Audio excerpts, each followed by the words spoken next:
this video, let me share with you this loan app guys na alam ko sa siguro na-notice nyo na to at yung iba nito is nakapag-try na dito. Which is itong si Instant Loan Online Easy Loan daw. Which is guys, sinubukan ko po siya agad at hindi ko akalain na ma-approve ako at hindi ko rin akalain na legit talaga siyang papasok sa GCash account ko kaagad-agad as in. Well, matagal ko na siyang na-notice. Actually, last year pa, hindi ko siya tinatry kasi parang nahihiwagaan ako sa kanya instant loan daw. Pero lately talaga, sobrang nagpapapansin siya. Sa Twitter ko siya na-notice actually, no? Sa feed ko doon. Nakalagay kasi dito na we can get daw up to 20,000 pesos and then Filipino online loan app daw ito. So, kiniklaim niya yun. Kaya sabi ko, why not to try this one? For our awareness din dito, no? Kung okay ba talaga siya utangan. And then, meron siya pa quick loan up to 70,000 direct to our account. So, let's see. Kasi nagugulon ako doon kanina. Sabi niya, we can get a cash loan up to 20,000 pesos ngayon up to 70,000 pesos. So, ngayon, sinilip ko siya sa Google Play Store. Under po pala siya kay Micro.Lending Corporation. And as I visited the SEC website, marami siyang kapatid doon, pero wala siya. Hindi nakadeclare doon si Instant Loan, Online Easy Loan App, na anak siya ni Micro.Lending Corporation. So, medyo red flag yun kapag ganun. Hindi rin naman natin masasabi na bagong loan app siya. Kasi actually, matagal na talaga siya. 1 year na rin siya nag-exist talaga. Minsan, in and out din siya sa Play Store. So,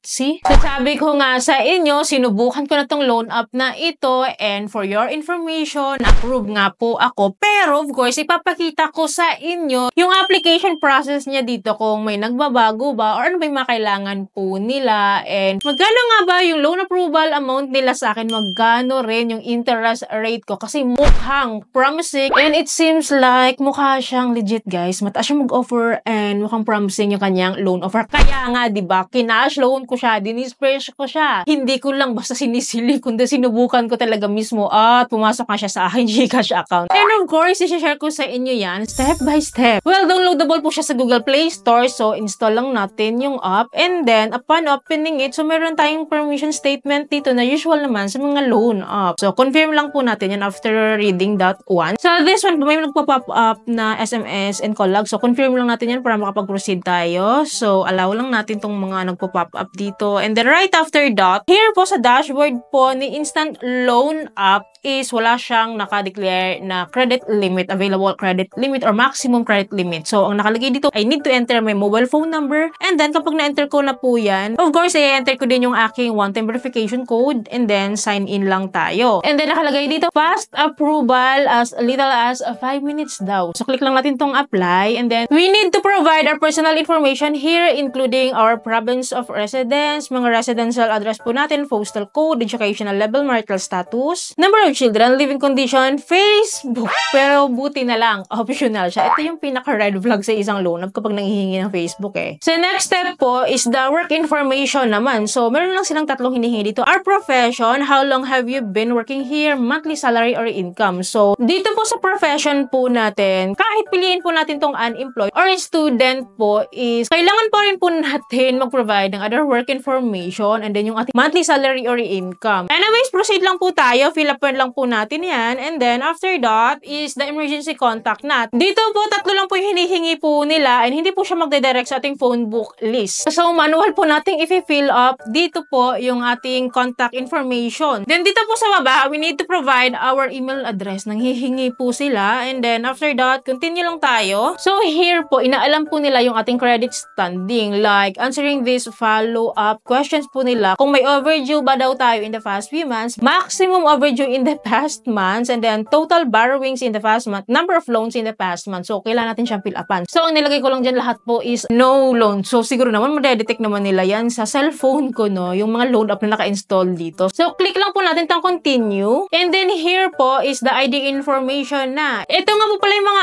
IDs po na nare-require po nila. So, mostly naman, and majority naman dito sa list is meron tayo. So, pili lang po tayo ng isa dyan. And then, pipicturean po natin yung ating ID. And then, kapag napicturean po natin yan, lalabas na rin po yung mga details natin. After this one po is the facial verification or the face identification. So, magsi-selfie lang po tayo dito. And then, next to it is the bank information na po. Dito po, so either we choose e-wallet or our bank account po. So, ang pinili ko po dito is e-wallet. And specifically, yung bank name ko po is GCash. And then, after that, click lang po natin tong apply now. And then, dito po, sa baba, marami pala siyang choices or marami pala siyang nakapaloob ng mga loan apps dito. Isa po dito nga po sa in-applyan ko is si Instant Loan. Swipe right lang tayo. Andyan si Swift Loan, si Cash tayo, si Loan Easy PH, familiar siya sa akin, at si Kita Credit. So, pili lang daw tayo ng mauutangan dyan. Dahil of course naman, sa Instant Loan tayo nag-apply, wag na natin i-share yung ating information sa ibang loan apps na to, which is hindi natin alam kung na-i-share ba nila talaga ito. So, click lang natin tong apply. Under ng Instant Loan, sabi niya dito, meron silang quota range from 500 to 40,000 pesos, and then may reference interest rate siya na 0.80%. We don't know kung ito ba ay daily or monthly. Hindi natin alam kasi wala namang nakalagay. May term daw siya na 180 to 360 days. I think this one is an installment term po. So, isa lang naman sila. Pare-pares lang naman sila ng offer din dito at interest rate. So, dito na tayo sa ina-applyan ko, which is itong si Instant Loan. Click lang natin tong apply. And then, binigyan niya po ako ng loan offer na 10,000 pesos. Nandito na rin yung loan details ko. So, nakalagay po dito na may amount na ma-receive daw ako na 9,992 sa 10,000. So, ibig sabihin, meron siyang binabawas na 8 pesos lang daw sa service fee. Pero may interest rate po siya na 320 pesos. At ang first due date ko po is August 10 pa? Anong August 10? Ang layo naman nun. Anyways, click lang po natin tong repayment plan para makita po natin yung buong detalye. Well, ito siya. So, mukhang promising siya, guys. Lalo na yung repayment plan niya kasi mag-i-start daw yung aking due date by May 22, followed by July 1 na, and then followed by August 10 na. Kaya pala sinabi niya na ang due date ko daw is August 10 dito, pero yun pala yung dulo. But kung titignan ko siya, yung repayment plan niya is mukhang legit, guys, kasi monthly yung payment natin dito at nahahati-hati talaga siya. And as well nga po doon sa amount na ma-receive ko daw is 9,992. Kaya nga po, nag-decide ako na i-loan po siya to give you an idea kung na-approve ba talaga or legit ba talaga yung ganitong loan amount nila na pina-front nila dito. Kasi kung ito nga yung susundin, mukhang legit nga. So, ngayon, paano nga naman natin malalaman kung ako mismo hindi ko siya susubukan? So, kinlik ko lang po itong apply sa baba and then na-submit na po yung aking application dito. So, successful na daw yung aking application. Pero nakalagay dito, no, yung 10,000 pesos ko daw is under review siya. And then, ito nga yung aking loan details. Actually, it takes up to 5 minutes po talaga yung pag-aantay natin dito para malaman natin kung talagang legit ba talaga makapag-disburse po tayo ng ganong halaga. At nga, ito na nga. Ito na yung pinaka-revelation ko sa inyo. Pumasok nga talaga siya sa akin GCash account. Pero, guys, grabe, ang lala. Ang na-receive ko po is 1,920 pesos na lang. Grabe, 1,920 pesos. 10,000 yung in-applyan ko. I was expecting na 9,992 yung ma-receive ko kasi yun yung naka-declare kanina sa kanila, di ba? Well, ito na nga. Nung binalikan ko yung aking instant loan app, guys, nakita ko dito yung aking repayment plan na may babayaran ako na 3,200 pesos lang. Ito na nga yung totoong loan details nila, guys. Grabe, ang lala nilang mang-scam. Scammer sila, ha? Meron silang loan terms na, ito na yung totoo, meron silang loan terms na 7 days to pay lang pala. Ang lala talaga nila. Service fee nila, look at this one, 1,280 for 7 days. Grabe. Ang interest rate dito, 15 pesos lang. Kaya nga po, ang na-receive ko na lang is 1,920 pesos. And ang total repayment ko daw is 3,183. Naguguluhan talaga ako sa kanila, guys. Grabe. Ang lala nila mang-deceive. Kasi diba, hindi naman ito yung nakadeclare kanina eh. Grabe talaga. And dito nga po sa repayment plan, guys, look at this one. So, aabot siya ng August 10. Aabot naman siya ng August 10, pero look at naman the amount. Sa first payment ko is within 7 days to pay, which is bawing-bawi at sobrang nakakaloko na talaga sila dito. And then after that, ang next payment ko na is June 14, which is 16 pesos lang. And then after that is August 10 na yung payment ko, which is 16 pesos lang din. Ano ba to?